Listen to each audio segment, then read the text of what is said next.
వైసీపీలోకి వెళ్లిన నలుగురు ఎమ్మెల్యేలపై టీడీపీ అనర్హత పిటిషన్ ఇవ్వనుంది. నేడు లేదా రేపు స్పీకర్ను కలిసి అనర్హత పిటిషన్ అందించనున్నారు టీడీపీ నేతలు. కరణం బలరాం, వల్లభనేని వంశీ, వాసుపల్లి గణేష్, మద్దాలి గిరిపై ఫిర్యాదు చేయనుంది టీడీపీ. ఆ నలుగురిని అనర్హులుగా ప్రకటించాలని స్పీకర్ను కోరనుంది. ఆధారాలతో సహా ఫిర్యాదు చేయనుంది. నిన్న వైసీపీ నలుగురిపై ఫిర్యాదు చేసింది. ఇప్పుడు టీడీపీ దానికి కౌంటర్గా పార్టీ మారిన నలుగురిపై పిటిషన్ ఇవ్వనుంది.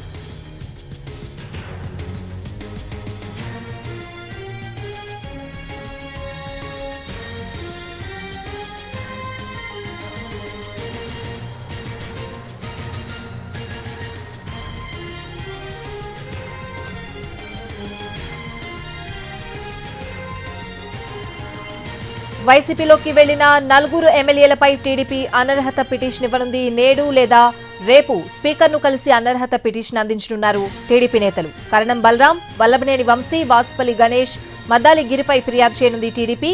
ఆ నలుగురిని అనర్హులుగా ప్రకటించాలని స్పీకర్ను కోరనుంది. ఆధారాలతో సహా ఫిర్యాదు చేయనుంది. నిన్న వైసీపీ నలుగురిపై ఫిర్యాదు చేసింది. ఇప్పుడు టీడీపీ దానికి కౌంటర్గా పార్టీ మారిన నలుగురిపై పిటిషన్ ఇవ్వనుంది. ఇదే అంశానికి సంబంధించిన పూర్తి అప్డేట్స్ అడిగి తెలుసుకుందాం. మా ప్రతినిధి పిఎంఆర్ చంద్రశేఖర్ ఫోన్ లైన్ లో ఉన్నారు. చంద్రశేఖర్,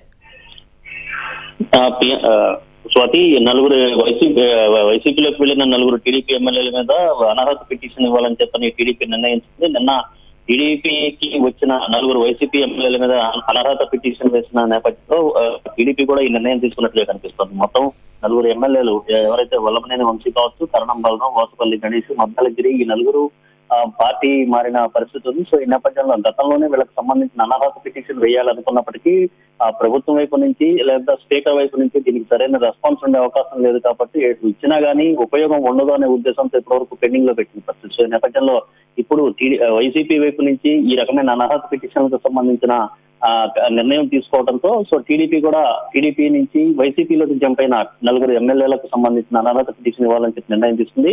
ఇవాళ లేదా రేపు స్పీకర్ కార్యాలయంలో లేదా అందుబాటులో స్పీకర్ ఉంటే స్పీకర్కే నేరుగా ఈ పిటిషన్లు ఇవ్వాలని చెప్పని నిర్ణయించింది TDP. Swathi, thanks for the updates.